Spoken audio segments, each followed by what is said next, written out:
Hi, honey. It's your mom again.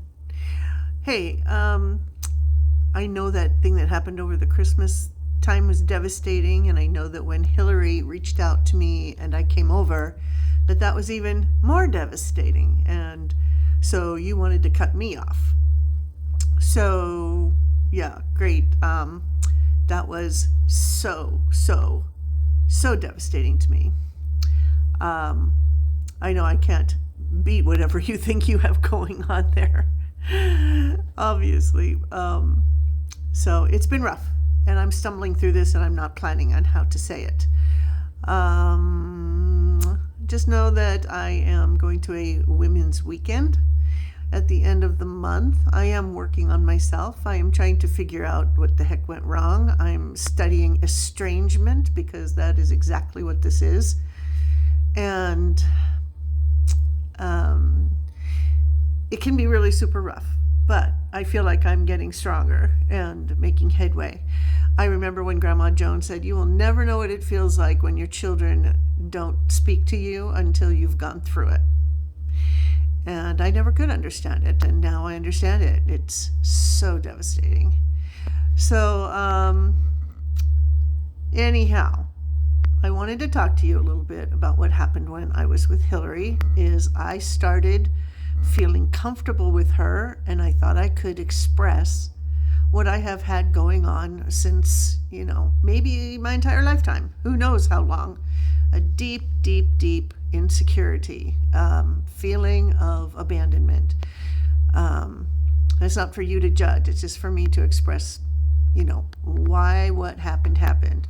It was my lack of discernment, thinking that it would be okay to show Hillary my deepest sadness that I have been dealing with, which is why I had to stop communicating January 3rd completely and pull away, because I had too much to deal with on my plate and had to stop everything. So I thought she would understand that by my deep pain and sadness that I finally let go, like, decades of that.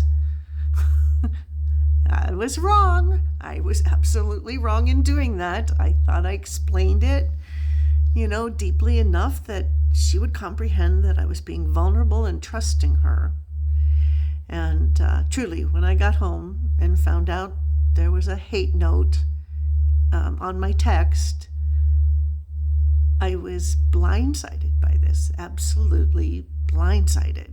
Like, what? And it's taken me a long time to try and understand this. So I have for a long time put my work as number one, because I have to be the masculine survival person in my life and with my family. And, kind of ignored the family stuff to a certain degree. Didn't put a lot of, picture taking and memory making stuff in place that a woman normally would. And it's not that I didn't feel that.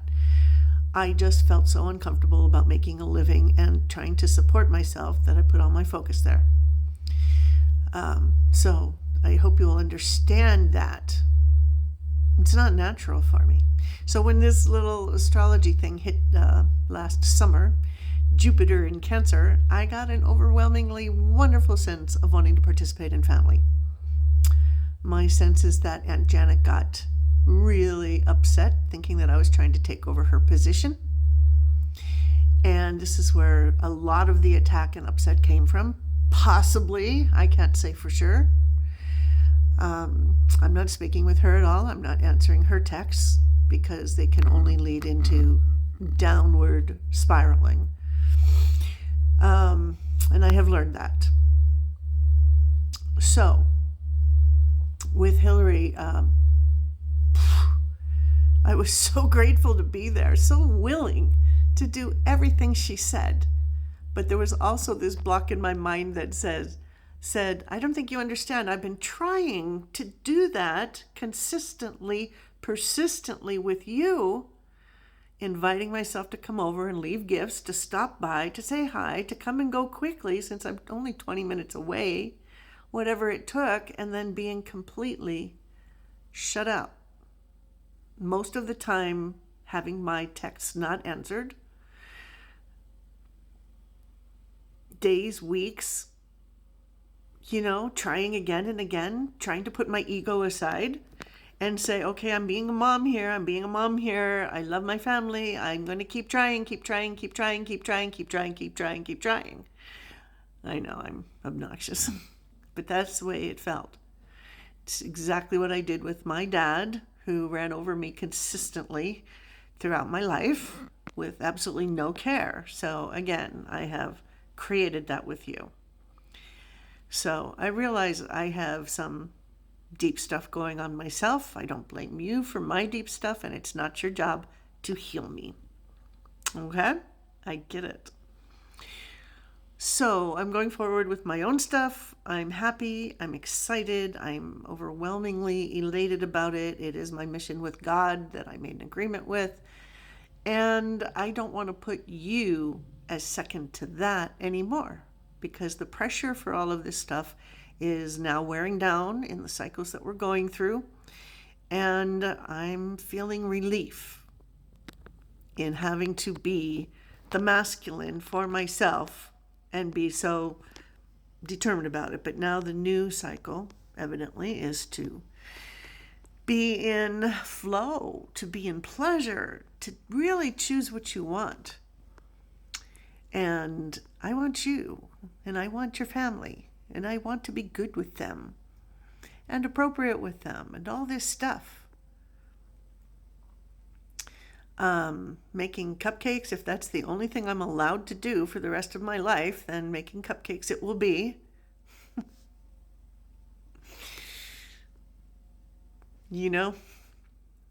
My idea was always that I had far-reaching views and ideas for changes in society that were healthy and wonderful, and no, I haven't implemented them. Always waiting for money, right?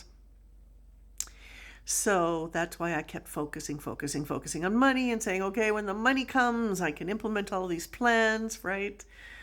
Kind of the idea I guess I passed on to you too. So I know I'm going on and on. I'm hoping you'll just listen to it on your way home from work.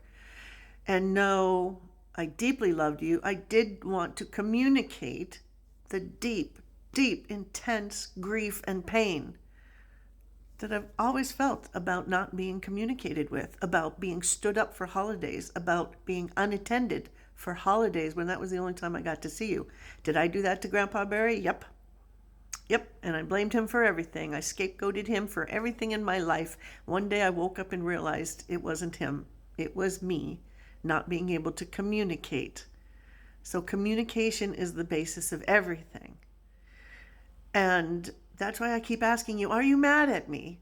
Is there anything that we can talk about? Because Grandpa Barry never asked me. I think he asked me once or twice and then dropped it. And I thought, God, if he'd have just tried a little harder and dug a little deeper. And so this is what I'm doing, honey.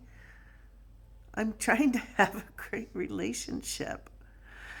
And yeah, I know the things that I talk about may be outlandish. I'm outlandish. I'm a person who is looking to change the way things are in the world. And I'm looking for support in the family, and that didn't ever come. Never came. There's a little dabbling and then nothing. Okay, great. I need to look elsewhere. Most people like me are looking elsewhere because they have to. It's not in their family or their surrounding friends, and they have to get the support online with like-minded people. I get it. So I am taking that course, and I'm expecting to get lots of insights and settle down, move forward, and be successful in the thing I've been talking about forever. I have never been successful, typical Sagittarius. And the time is right because I'm serious about this embrace that I do that not one person in the family would do or was interested in or wanted to hear from me about. I guess it's too intimate for family. Anyway, I love you, and I don't know if you'll watch this, but I will send more later. And I hope that you are working on forgiving me. Okay? Love you very much. Bye.